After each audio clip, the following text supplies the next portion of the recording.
आज मेरी तबीयत ठीक नहीं है, हम कल बात करेंगे। मैंने हाँ बोला और फ़ोन रख के सो गया। रात के 2 बजे अचानक से मेरी आंख खुली। ना जाने कैसे उसका नंबर मिला दिया। उसका नंबर दूसरी लाइन पर मसरूफ़ था। 5 मिनट बाद मुझे वापस कॉल आई। उसकी छोटी बहन बोली कि मोबाइल मेरे पास है और आप ही सो रही हैं। अगले दिन सुबह से शाम हो गई लेकिन उसने मुझसे रब्ता नहीं किया। मैंने दोबारा से कॉल की और देखा तो फिर से नंबर मसरूफ़ मिला आ रहा था। 1 मिनट बाद कॉल बैक आई और उसने मुझे कहा कि मैं कज़न से बात कर रही थी।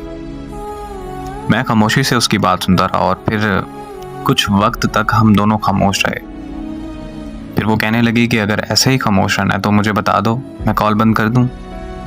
मैंने मुस्कुराकर कहा, जैसे तुम्हें ठीक लगे। उसने कहा कि ओके, अब मुझे कॉल मत करना। बस ये कहकर उसने कॉल बंद कर दी। मैंने कुछ देर बाद उसे फिर कॉल कर दी। इस बार फिर से उसका नंबर मसरूफ़ आ रहा था। फिर उसने मेरी कॉल अटेंड की और वो बहुत खूब गुस्सा होने लग गई और मुझसे कहने लगी कि मेरी बात ध्यान से सुनो कि मैं अब तुमसे प्यार नहीं करती, मैं किसी और को पसंद करती हूँ। 6 साल का रिश्ता उसने एक पल में ख़त्म कर दिया।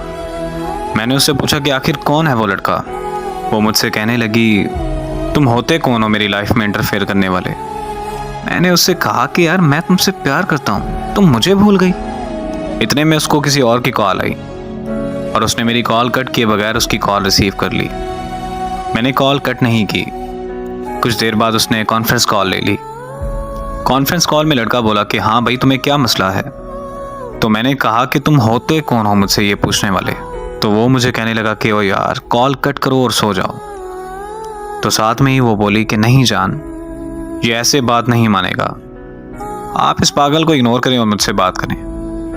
तो वो लड़का बोला कि हाँ, मैं भी तो देखूंगी ये कब तक कॉल कट नहीं करता। मोहब्बत में सितम की मिसाल और क्या तुम है।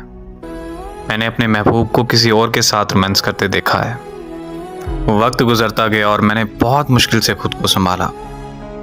3 साल बाद मुझे एक रॉन्ग नंबर से कॉल आई। मैं कॉल अटेंड करते ही उसकी आवाज़ पहचान गया। वो बोली कि कैसे हो तुम।